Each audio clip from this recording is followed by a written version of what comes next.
materials, often marble, granite, limestone, concrete. Okay, marble. We see a lot of marble in the cemeteries, and marble is very common. Military markers are a white marble. I say white marble. White marble is like 10 different marbles that makes up white marble that fits into that category. Very easily carved. Stone sculptors love marble. It's also easily damaged as well. More susceptible to biological growth. When they are subjected to harsh conditions over a long period of time, and we have a lot of this in Chalmette, and we see it here, what will happen is through either salts, just this naturally occurring salt in the soil, or from acid rain, which we all have acid rain, a certain amount of that, or through chemicals, lawn chemicals, weed chemicals. They will exhibit something called sugaring. And some of you have probably seen that if you've been in your cemetery and you see a stone that looks a little rough and you put your hand over it, you'll actually have granules on your hand afterwards, and that's what that is. It's in a state that we just call sugaring. And it's really the natural binder within the marble that has just been dissolved through time. So that's what you're left with. Those present a real challenge in repair in that depending on how bad the sugaring is, how soft it is, and if you have a broken stone that must be pinned, and even adhesives and things like that doesn't want to stick to a sugared stone, often we will recommend something called consolidation. Does anyone know what consolidation is or heard of that? No. It's also used in historic wood repair. There are products available. What that means is it's a product that you are now applying to that material, whether it be old wood or stone, that is replacing the lost binder, okay? And it can densify the stone. We use it very successfully down in Chalmette. Marble's a great product to use it on. The reason is, one of the traits of consolidation is that it will darken stone. Well, that's true for a yellow stone, sandstone, it'll darken. But on a white marble, it doesn't change the color. It's exactly what it was. So you apply that product, you spray it, and you'll actually see it as soon as you move your little pump-up sprayer past the stone, you'll see it disappearing. And you apply it cycles. You apply it, you wait about 15 minutes, you apply it again, you wait about 15 minutes. You do it to a point of rejection is what you do. So you'll spray it, you'll see that it's not taking any more on. And it's really that simple. Then after that, you apply a finishing rinse. It's just a one-step rinse, and it's done. Literally the next day, you will notice a huge difference in that stone. And you can now drill it. I can put adhesives on it. I can repair it, and it's a solid stone again. I think we only did about 70-some stones in Chalmette, but about half of those exhibited sugaring, and we applied that system to it before we could drill it and pin it. Yes? Yeah, do you do it before? You do? Absolutely, yeah. Some of these were to the point where I could take my hand and I could just break a piece off of it if I wanted to. I mean, they're really, really bad. Prosoco makes that. They make two different systems, I believe.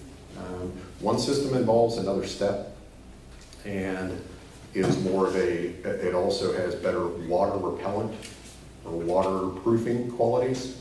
And the other is not a waterproof, and it's a little bit simpler system. That's the one that I recommend.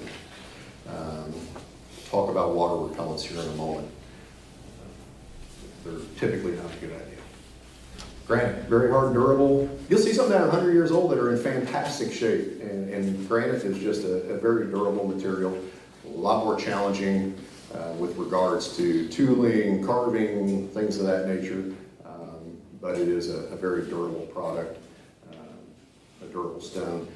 And some cleaners, not the ones that we're going to be using, but some cleaners, if you have environmental staining, or some products that will etch polished marble.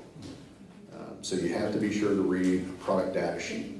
So keep that in mind. That's another thing that Prosoco has, great technical support, I mentioned that.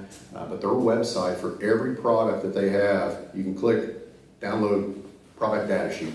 It tells you everything about that material, how to use it step by step, and everything. And then it has a chart also, and it will show brick, terracotta, limestone, sandstone, marble, and it'll say polished marble, granite, polished, unpolished, and it'll say yes or no. If it says no next to whatever you're doing, just don't use it. It's that simple.